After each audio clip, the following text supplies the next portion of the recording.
place, and some of you think that it ain't some.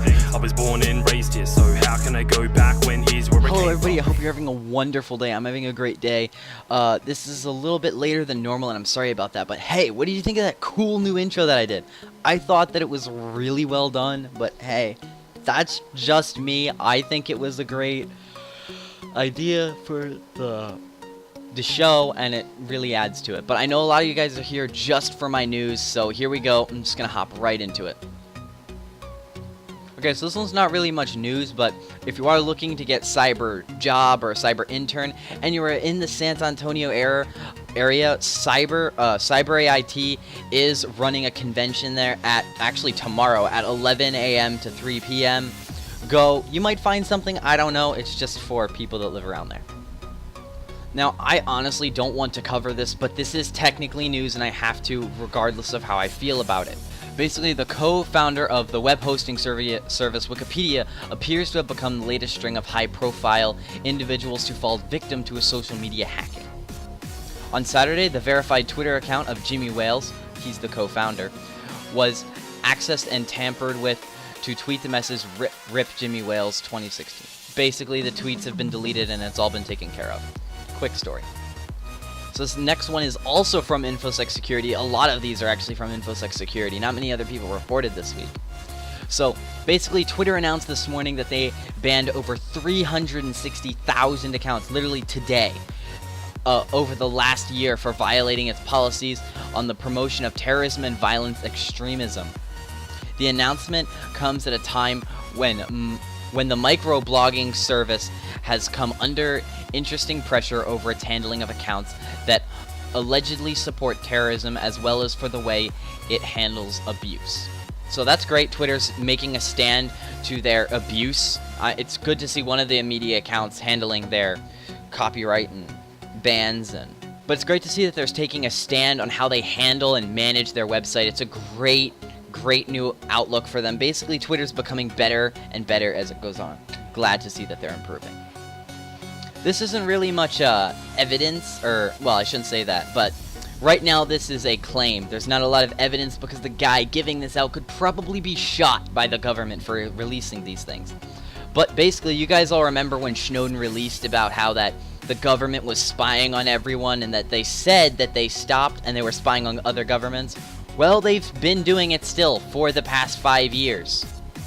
Man, they're really good at lying to us. I have to admit that. They're very good at that.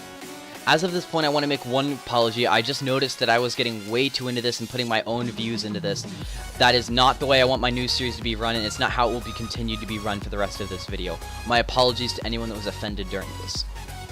So basically, those new Pokemon Go apps, the ones that you like tell you where all the Pokemon are, things like that, they are unsafe. Don't get them. They're full of ransomware, and basically that's what they are. They have a ransomware surprise, as they're calling it. Basically, Phil, I'm not going to say his last name because I don't want to butcher his name, but he's a security researcher and has discovered a new ransomware in Pokemon Go app, which also creates a backdoor into the victim's machine, as well as attempting to spread itself via removable media, which is basically like Twitter and Facebook and stuff. The malware itself is an updated version of the Hidden Tier open source initiative, according to Lawrence Adams at the Beeping Computer. This is a really interesting story in my opinion because everyone uses Pokemon Go and everyone loves to know where their Pokemon are. Personally, I just pull it up once in a while and walk around my block or go for a run when I'm exercising, but some people play this competitively almost. So guys, there's a new form of like healthcare attacks. It's the Locky. Everyone knows it. It's the ransomware that's mostly used, and basically it's always been targeting the healthcare organizations. And ransomware is almost becoming somewhat of a threat. People have been saying, according to Phil Muncaster, a news reporter for the InfoSec Security magazine, claims that there was the worst hit and of all ransomware was done to the healthcare organizations, with over 75% of total detections, followed by a long tail including telecoms, transport, manufacturing, and many more. And then this is a quote that he locked up. I'm going to read it to you here. It's on screen if you want to read along. Locky ransomware started being delivered via DCOM format.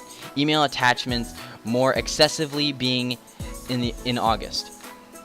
This marks a change from the large companies we observed. In March, where a JavaScript-based downloader was generally being used to infect systems. Explained threat researcher, I'm sorry, I'm not going to pronounce that name because you can see it on screen. I don't want to butcher it in a blog post. There's other quotes from him, but that was the one that I found most interesting. It's a decent article. You kind of got to feel bad because healthcare is one of those things, like, everyone needs healthcare. If you get cancer or you get a very bad disease, that's extremely unfortunate. But if healthcare prices go up, less and less and less people are going to be able to afford it. And if they keep getting hit with these ransomware attacks and keep needing to pay out these large sums of money to these hackers that are hacking them, they're going to have to make their prices go up because now they need to refurbish that money. And it's very tragic, and it's upsetting to say the least, because people that really do need that cancer treatment and can't pay for much of it, they're going to hit that $1 million insurance deductible even quicker than they already are. But go read up on it. It's a nice little thing to read up on. It's not the worst thing in the world, but there's better stories. So now we have another one. This is from some bigger named companies. We got Cisco, Fortnite, and Juniper Networks. If you guys don't know what they are, Cisco, these are all very big security, Cisco probably being the largest out of these, but they're probably some of the largest security groups ever created. The main reason this is because they're known for being good. They hire real hackers to make real security. Anyway, recently they've confirmed that they're investigating reports of 0 days in their products. If you don't know what a 0 day is basically like a unique exploit into a system, basically something no one else has or no one else knows how to do. They're very, very controversial.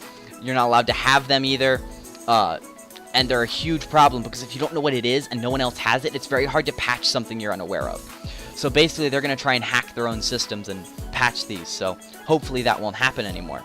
If you own one of these systems or your company uses it, that it won't be a problem. But those of you wondering, later on in this video, just a little sneak preview. This is what my bread and butter at the end of the video is. These were all leaked by the Shadow Brokers and the Equation Group. If you do not know who they are, you'll find out later in this video. Trust me. It's a hell of a story. Okay, this next one, I'm really not going to go into it because it's not really big news. It's big news, but it's just all over the Bitcoin website. It's not going to be hard to find out about. But Bitcoin exchange is offering $3.5 million reward for information on the stolen Bitcoins of $72 million in stolen Bitcoins. Quite frankly, I think it's better if you just if you find the guys that have the stolen Bitcoins, probably better just to steal them from them because they got 72 million and they're only offering 3.5 million. But whatever suits your boat, Again, it's better to be a white hat and take the 3.5 million. Or blue hat, my bad. So this next one is extremely controversial. I'm going to make sure to keep all my opinions to myself. But if any of you have ever heard of Bitcoin, the powerful successor to Bitcoin is Prime Coin. Not as many people have heard it. I only heard about it today, to be honest. But basically, two researchers... Basically, what Prime Coin does is it basically did what Bitcoin did, but instead of just doing the usual thing Bitcoin does is to keep its basically mainframe and infrastructure running, that's why you get the money for it and things, is that the Prime Coin's miners computational power is not only used to keep the transaction running, but is also used to find the long chain of prime number, which plays a great role in the encryption and cryptography of it, which is basically, again, another secure transaction method. Basically, they're claiming it's more secure, but at this time that this knowledge was made public, two researchers proposed the strangest concept. This strange concept was a malicious digital currency that could only be mined if the miners participated in a distributed denial of service attack against pre-selected target websites, make them temporarily unavailable by flooding them with millions of simultaneous requests. Basically, if you don't know what a DDoS attack is a direct or a distributed denial of service, or direct denial of service. You want to see what that is? Go unplug your router, and there you go. You did it. The very simplest form of it. But a distributed is when multiple systems are linked together.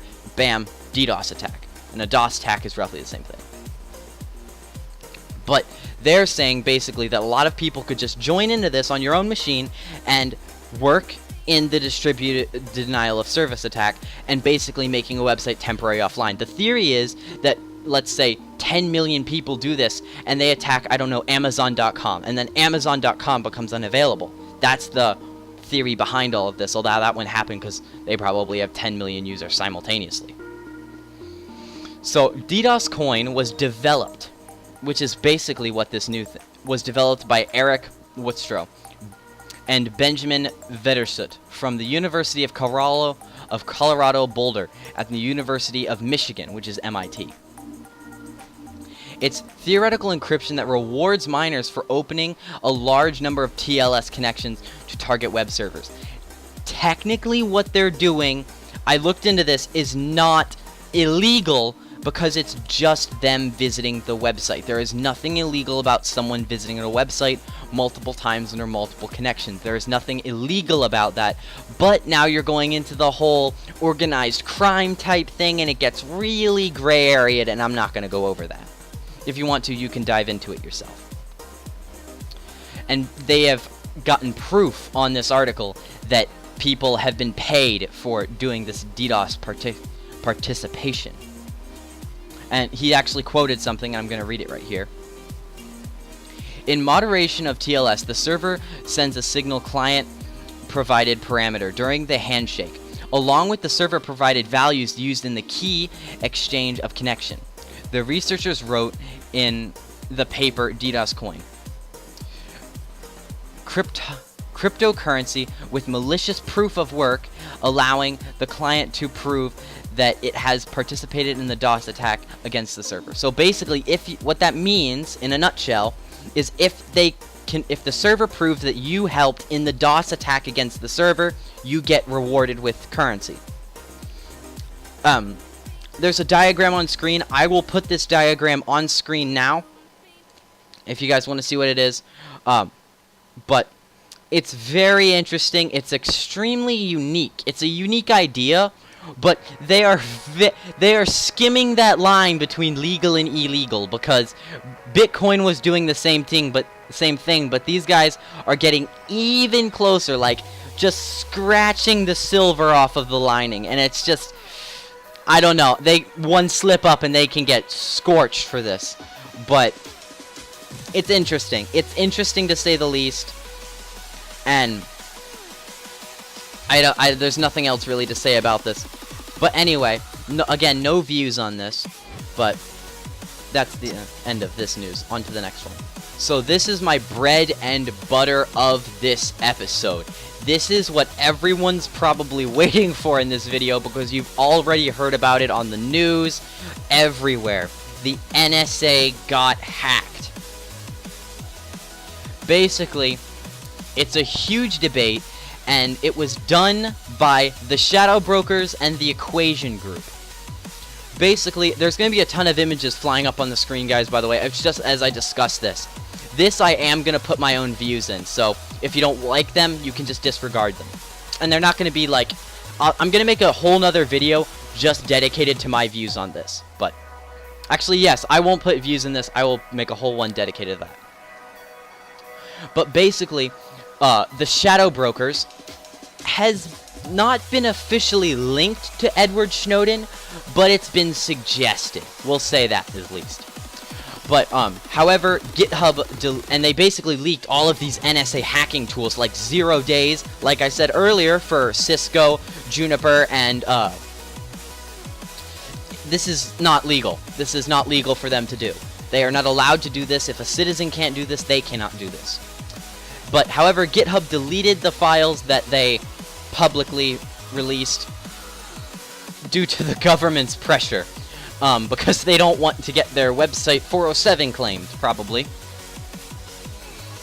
But there's some of the few important questions that I want to ask, as well as this article asks. because the hacking tools were allegedly stolen from the Equation Group. Basically, that's what they're claiming. Basically, the shadow brokers are claiming that the NSA is stealing from the Equation Group, and the Equation Group is saying that they were working with them. Is the Equation Group an elite cyber unit linked to the NSA? Again, whole nother video, all on these topics. Are the Equation Group hack and leaked exploits legitimate? Because no one really managed to download any of these and test them. You see, so it's not exactly proof. This could be a bunch of just a big ruse. If legit, do the advanced hacking tools actually belong to the Equation Group? And who is behind the attack? Is it Russia or is it Snowden? Because technically those are two different things. And me and this guy might have a little talk because Kasper Sky, he spells it with a K. I spell it with a C. And I have the non-anonymity symbol at the end of it. Just saying, dude, you can't have the same name as me. Okay? I'm kidding, fam. If you're watching this, it's chill. But, basically, he was one of the people, according to him, his technical report, he leaked the advanced hacking tools containing the digital signatures that are identical to those in the hacking software and malware previously used by the Equation Group. This is suggesting that the Equation Group actually did make these because of their signatures. And here's the quote. And the rest of this, I'm going to show you a side-by-side comparison of the images on screen now. So it'll be in the top right, I believe. If you want to look at them, compare them. This is the difference between the Equation Group's code and then what the shadow brokers leaked. And you guys can tell me if you think that it was stolen.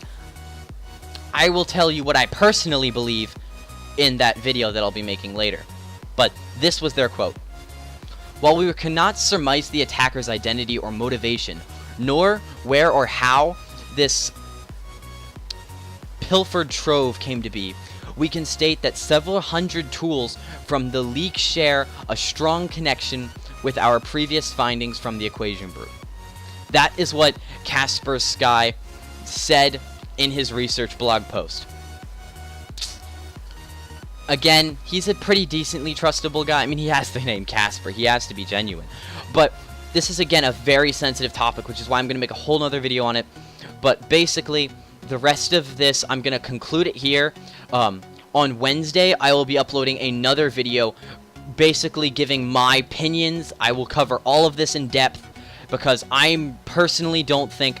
I mean, I've read this article, I've read other articles, I've done research, I've seen the original GitHub posts, all of that. I basically just need to do more research before I can say, like, some people are even saying this is connected to Russia, Hillary Clinton, all this stuff. I need to make sure I have my facts straight before I do a video about it, because I don't want to become the next Keemstar, okay? So once I get my facts straight on Wednesday, I will definitely have another video out of this, but for now, I'm going to cut to the second part of the video, which is a unique idea I have. At the end of every Hacker News, I'm going to give you guys a cyber story. Or if you don't like me telling these at the end of the Hacker News, because I know a lot of you are here just for the news, I could do this over the weekend. Or what other kind of videos besides this would you like? Because everyone on my channel seems to like me talking about cybersecurity better than they like me playing video games. So that's what it's going to be. But let's get right into my story. Okay, so this actually happened extremely recently. Like, I'm talking, like, literally less than probably 36 hours ago. So I'm part of a community that basically it's just a bunch of us and we play video games together. A lot of them have small little YouTube channels. It's just a community, okay? It's a community of small people that make videos on YouTube. And basically, the owner isn't exactly the most wise, and he kind of hands out staff rankings. I try to ignore it until it affects me. But it did affect me, because one of the co-owners of the community actually went AWOL, kicked a ton of people from the Discord server, and some weren't even able to join back, and it was just a very, very crazy moment, because this was also really late at night. Like, apparently this was over, like, a video game rage. I believe it was the Counter-Strike Global Offensive. He raged over that game, and he kicked everyone from the Discord except the owners, and the owners tried their hardest to get as many people back, but they will not be able to get everyone back because not everyone knows where to find the join links everywhere, and it was a very tragic. And the moral of this story is you really do need, if you are running a community or thinking about starting your own community, you really need to watch who you put into power, because you never know, they could have some weird random upset like this guy did and just completely destroy your community. Sadly, or I shouldn't say sad, thankfully I meant to say, this community is not destroyed, it is still very much intact. We did lose quite a few members, but it's still very well intact, and a lot of us still talk to each other, we're still here. That admin is gone, thank God, and this will hopefully never happen again. But if this happened to your small business or company, or even decently large community, would you be able to recover from this? Is your community strong enough, and do your members have a close enough bond to each other that they would actually come back after being kicked without a reason? Think about that if you own a community or small business with members. So that's going to conclude for today. I hope you guys really like the intro. I'm going to play it again here at the end because I'm very proud of myself for making it, and I hope you guys enjoy. Stay safe. See you guys in the next one.